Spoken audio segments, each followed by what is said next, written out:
तीर्थंकर जिनेन्द्र की पीयूष देशना जिनेन्द्रवाड़ी मनुष्यों जगत कल्याणी है। ये सर्वज्ञ शासन नमस्तु शासन जयवंतो वीतराग श्रवण संस्कृति भगवत अरहत परमेश्वर तीर्थंकर जनेश्वर देव ने विश्व वसुंधरा को सत्यार्थ तत्व का उपदेश देकर के अज्ञान तिमिर का निरसन किया है। कितने ही हेलोजन हो, कितने ही बल्ब हो, कितने ही दीपक हो, मणि मोती हो, सब में प्रकाश है, लेकिन सूर्य का प्रकाश सारे प्रकाशों को भी ढक लेता है। सूर्य के प्रकाश के आगे सारे प्रकाश समाप्त हो जाते, धूमिल होते, अवस्तुभूत हो जाते हैं, निरपेक्ष हो जाते हैं, उपेक्षणीय हो जाते हैं। ऐसे ही ज्ञानियों जगत में कोटि कोटि ज्ञानी जीव हुए हैं। करोड़ों करोड़ों लोगों ने अपनी अपनी बातें रखी हैं लोक में, लेकिन अरहत सूर्य के सामने सारे के सारे व्याख्याता अपने आप में दीपक के समान हो गए। टिमटिमाता दीपक तब तक ही जलता है जब तक झंझावात नहीं आता।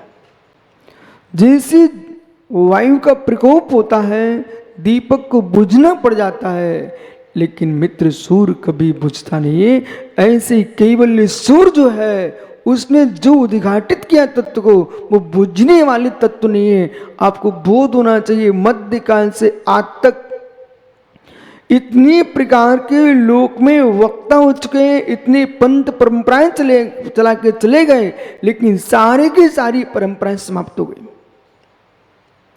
भगवान महावीर स्वामी से आज तक बीच में श्रवण परंपरा में ही बहुत सारे पंथों ने जन्म लिया।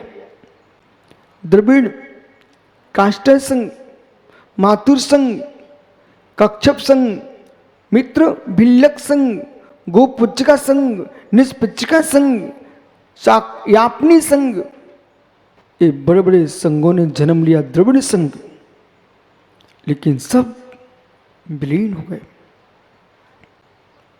अपने आप समाप्त हो गए। ऐसे जगत में जो शाश्वत सिद्ध है, सनातन सत्य है, वो उस पर आँच आने वाले नहीं है। जितने बीच में कितनी परंपराएं जन्म ले लें, कितने पंथ जन्म ले लें, एक दिन ऐसा आएगा सारे पंथों का समापन हो जाएगा। श्रवण संस्कृति ही जयवंत रहेगी। वो शाश्वत है, शाश्वत थी, शाश्वत रहेगी। सारी परंपराएं विलीन हो जाएंगी। ये संस्कृति पृथ्वी के समान है। ये संस्कृति, श्रवण संस्कृति भारत की भूमि पर, मेरे मित्र विश्व धरातल पर अरविंद भैया पृथ्वी के समान है। पृथ्वी के समान का मतलब समझ आया आपको? ये श्रवण संस्कृति पृथ्वी के समान है।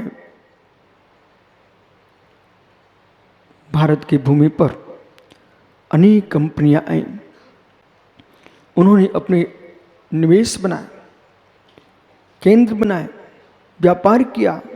कुछ लोगों ने आज के राज्य किया, यानी भवन बनाए, अपनी अपनी संस्कृति के चिन्ह खड़े करके चले गए।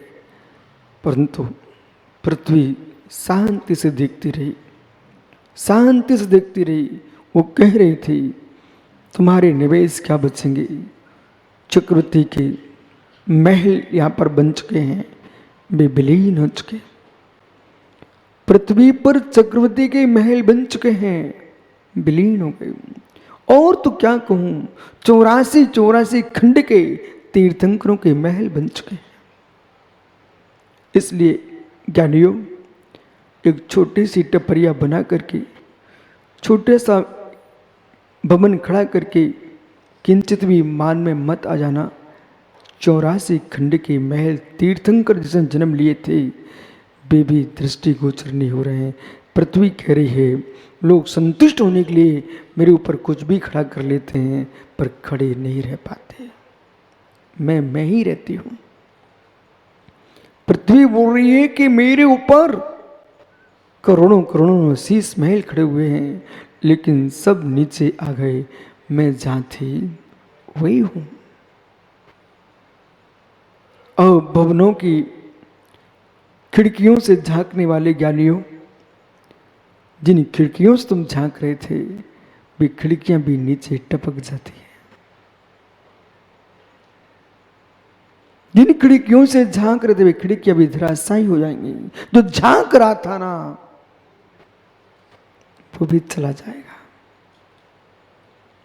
इसलिए इस मद में कभी मत भूलना, मैं बहुत ऊंचे महल में रहता हूं। 84 खंड के महल में रहने वाले तीर्थंकर वे भी दृष्टि गोचर नहीं हो रहे आज पर्याय दृष्टि से। फिर कौन रहेगा? इसलिए ऐसा मान के आप बनाएं अपना भवन, जब तक रहना तभी तक रहना है, जाना सबको, मिटना सबको है। जीवन जीने के लिए अच्छे से जी लो, लेकिन धारणा बना के रखना, ये जो भी हम बना रहे हैं, जो भी हम बना रहे हैं, ये मिटने के लिए। जो भी हम बना रहे हैं मिटने के लिए। आप लोगों ने पढ़ के रखा है, आप लोगों ने समझ के रखा है, 7 कारक अथवा 8 कारक होते हैं। 8 कारकों में एक संप्रदान कारक होता है। संप्रदान कारक होता है, उस संप्रदान कारक का तात्पर्य समझना, किसके लिए। 47 शक्तियों में एक संप्रदान शक्ति है, किसके लिए, किसके लिए।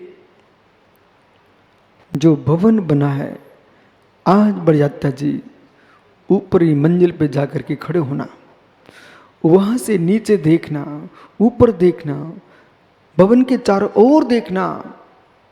और मित्र, जन्म यशपुर में हुआ था, जसपुर में हुआ था।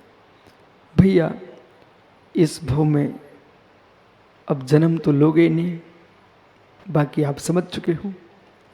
इस भव में अब जन्म ना मेरा होगा ना आपका होगा।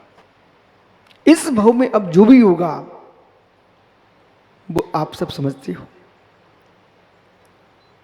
अब जो भवन आपने रायपुर में बना के रखा है, आज मित्र उस भवन की छत पर बैठना और निर्णय करना, अब मेरा जन्म तो हो चुका है, अब मैंने किसके लिए बनाया है। जन्म तो मेरा हो चुका पिता के घर में, मां के आंगन में, लेकिन जो मेरे द्वारा बनाया गया है वो किसके लिए। जो भी रहेंगे रहेंगे, अब तो यहां से मेरे विदा ही होना पड़ेगा। अपनी विदा होने के लिए मैंने इतना सुंदर महल बना के रखा है।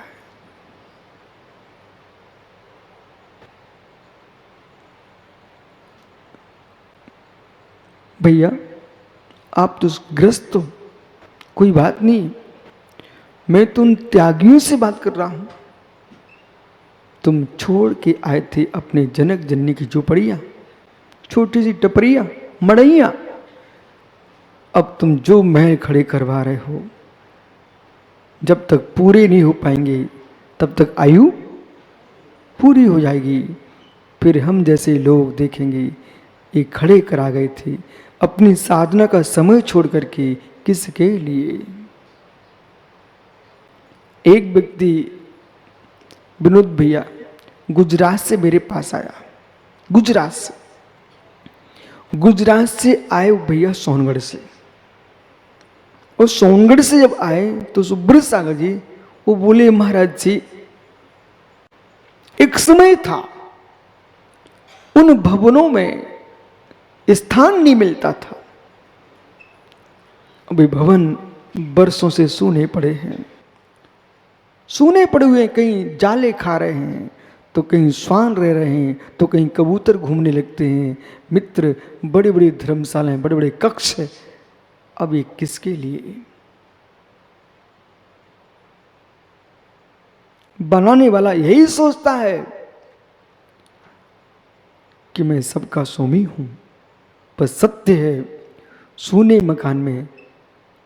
मकान में 3 का अधिकार होता है।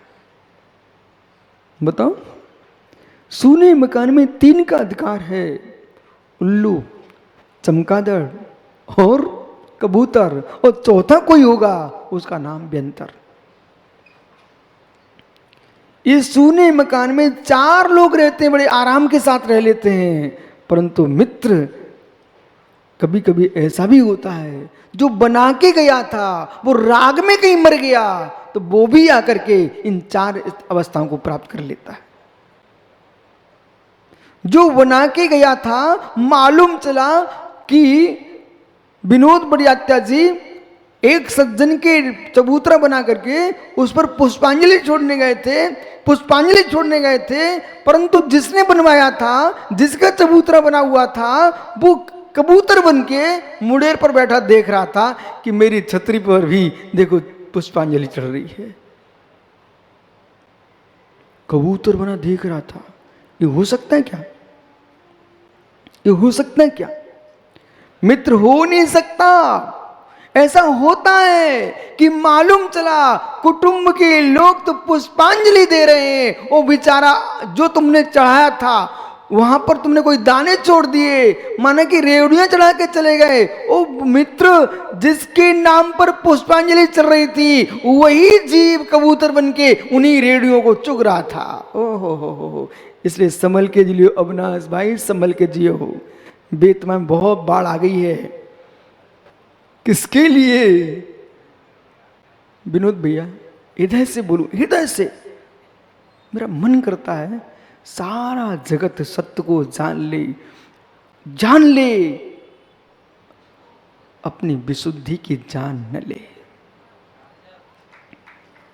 सारा जगत सत्य को जान ले, सो की विशुद्धि की जान न ले। जो लोग परपंच में डूब करके तत्व निर्णय से शून्य होकर के मात्र महलों को देख रहे हैं, वे अपनी विशुद्धि की कीमत को नहीं समझ रहे। भवन काम में नहीं आएंगे, भवन काम में नहीं आएंगे, भवन काम में नहीं आएंगे, 12 भावनाएं काम में आएंगे। विराजो, थोड़ी देर से फिर खड़ा कर लेंगे, टेंशन क्या है। ओह, कितना सीधा साधा जीव है भैया। जो विनय आपके पास आई है, घर रखा जाए तो किसी को दे देना, पर अपनी विनय किसी को मत देना। ये तुम्हारा प्रदीप विश्व परिवार भी कहे, बोले भाई मुझे अमुक वस्तु चाहिए। बोले मित्र, तो जो चाहिए ले जा, लेकिन मैंने अपने गुरु से सीखा है पंच परमेष्टि की विनय नहीं छोड़ना, वो मैं आपको नहीं दे पाऊंगा। अरविंद भाई, जीवन में मित्र सारे दिन देख लेना, वे पराश्रय भाव है। धन धरती आना जाना ये पुण्य पाप का तमाशा है, लेकिन अपने भीतर के जो विनय धर्म है, ये किसी को करोड़ों में भी मत बेचना, करोड़ों में मत बेचना।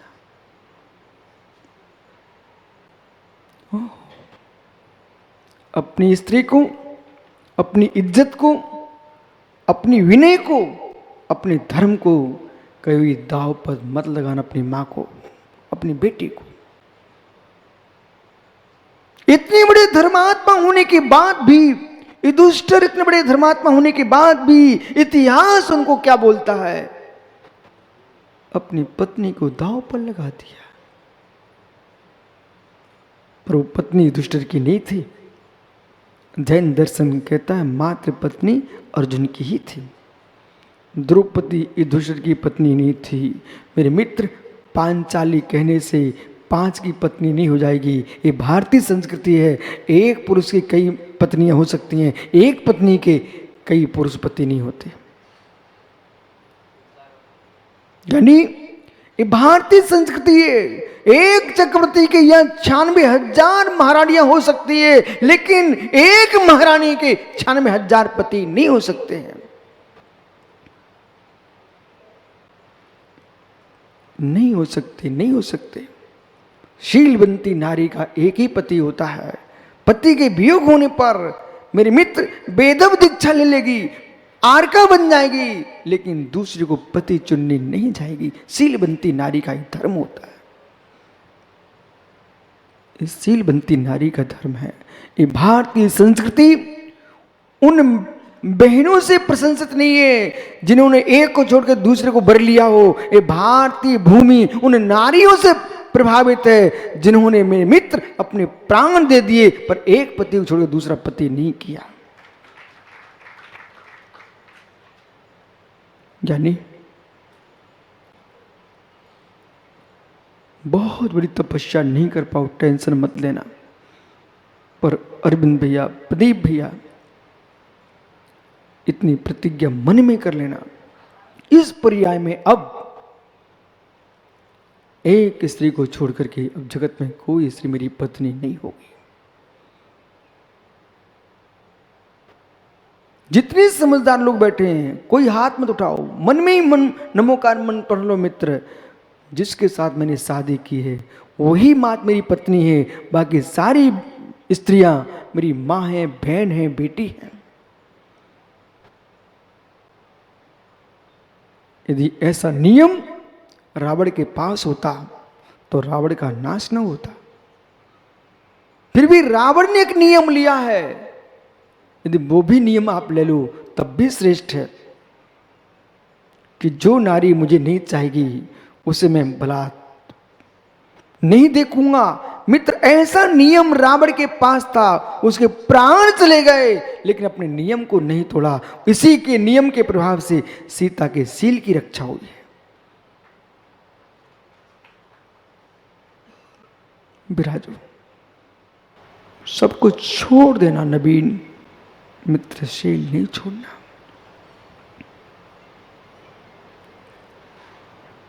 देव धर्म गुरु, इनकी चरणों की जो आस्था है, अरबों खरबों भवों की तपस्या का प्रभाव है कि यहां तुमको खड़ा होने को मिला है। विश्वास मानो क्या नहीं हो, मैं तो अपने अंतर में अपनी पेट ठोकता हूं और जिस मुद्रा को भगवान महावीर ने प्राप्त किया हो वो मुद्रा मुझे प्राप्त हुई है। इससे बड़ा पुण्य क्या हो सकता है।